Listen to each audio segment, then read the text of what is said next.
Hello and welcome to GreenFleet Talks. My name's Kate Armitage and I'm your host for our discussion today, and I'm delighted to be joined by SARA Sloman, Head of Future Mobility Partnerships at Elmtronics.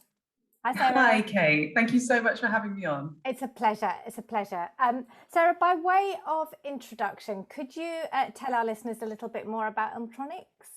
Absolutely, my pleasure. So Elmtronics and Hubster. So Elmtronics is one of the UK's largest independent suppliers and installers of electric vehicle charging equipment. And we're really proud to have a client base that stretches right across the public and private sector. So NHS Trust, Ambulance Trust, local authorities, developers.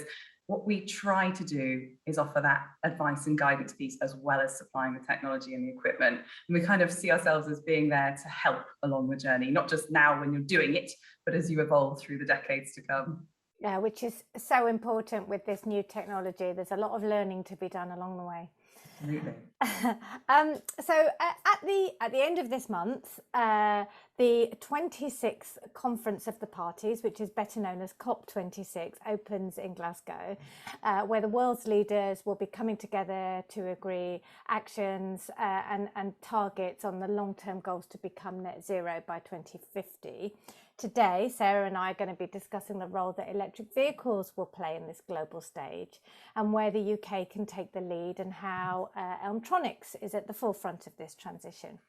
Sarah, COP26 is a pivotal moment for world leaders, businesses and communities to come together to establish plans and encourage tangible actions to tackle the climate emergency. What do you think will make a successful COP26? The thing about COP26 is we in our industry are super excited about it, right? We've been looking forward to it. I've certainly structured the questions around COP26 on my podcast series quite closely because I want to see what businesses think about it and what they feel it can do to galvanize their efforts to make sort of progressive changes.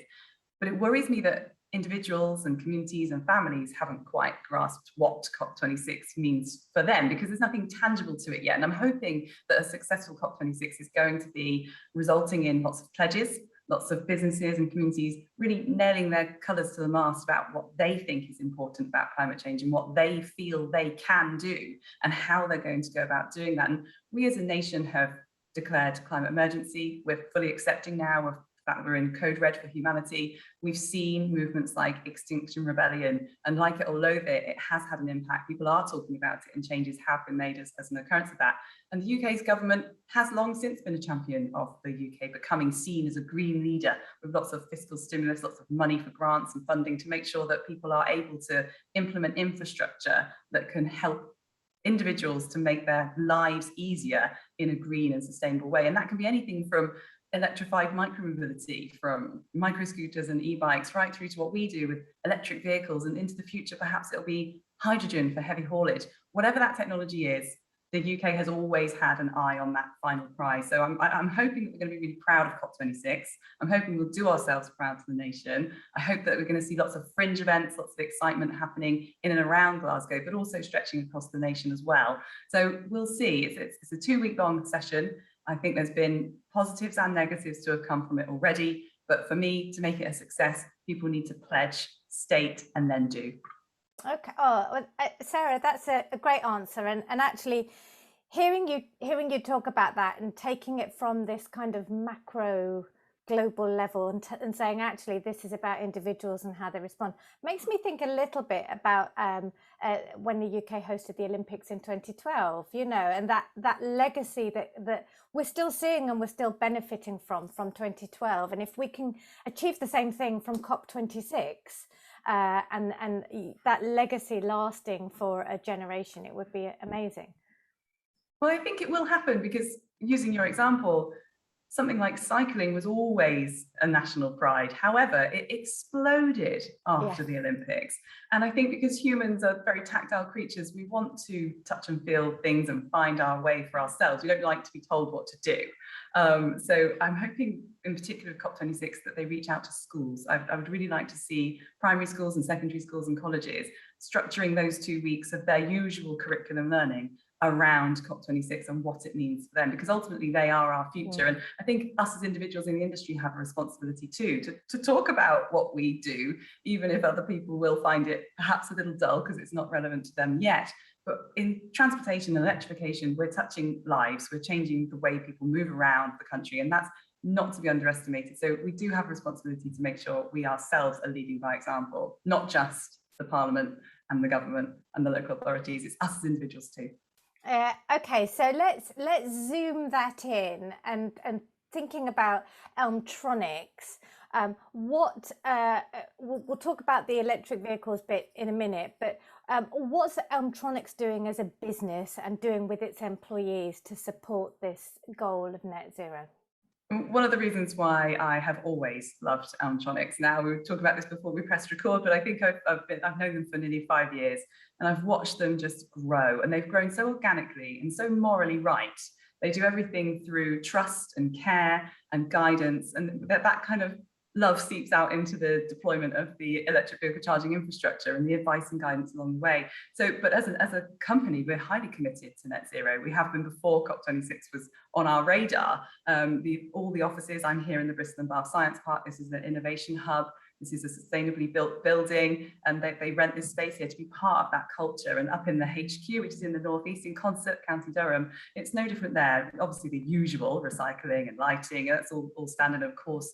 All staff are encouraged to drive electric, who wouldn't? But in the office itself, there's just always this hub of activity around what can we do better, where are we failing with ESG and CSR, so corporate social responsibility, and twice a year we always make sure that we do things like that. Just recently they did some replanting, simple steps that have big impact, and I think that's what Elmtronics is all about. But beyond that, with our environmental and sustainability responsibilities, we do take it seriously, even to the extent where we've just onboarded a brand new product, the Easy Charger, Easy One. It's our home charge offering. And the reason we did that is because it even has 4 kilograms less copper and plastic than any of the other chargers. So when you work with Elmtronics, you know that we are always thinking about how can we reduce the overall carbon impact, not just us as individual members of staff, but the product or service that you procure through us has got that ingrained, embedded within it. Brilliant, brilliant. So it's not just the end product, it's the how you get there and the ethos behind it. Fantastic. So one of the key objectives within COP26 is to speed the uptake of electric vehicles.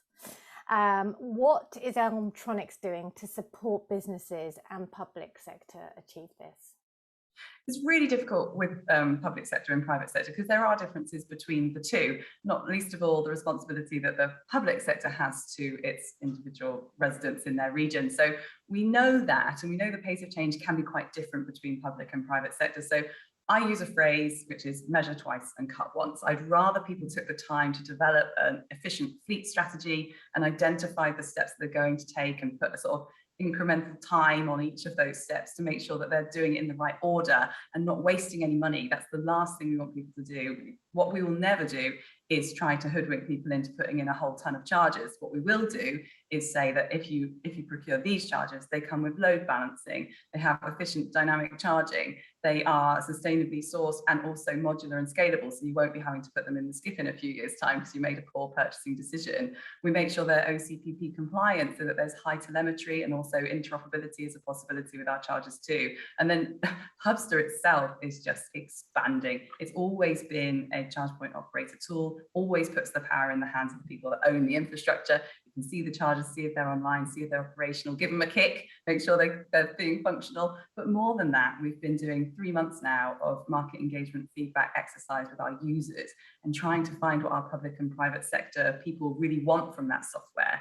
And that's the exciting bit, because over the horizon, we're doing some advances that I think people are going to be really excited about. Okay, oh, thank you, Sarah. You know, and I'm really pleased to hear you talking about the software side as well, because it can, it gives extra value, and it does. Yeah, I don't really like the word future-proof, but it does help ensure that what you've got is fit for purpose in the longer term.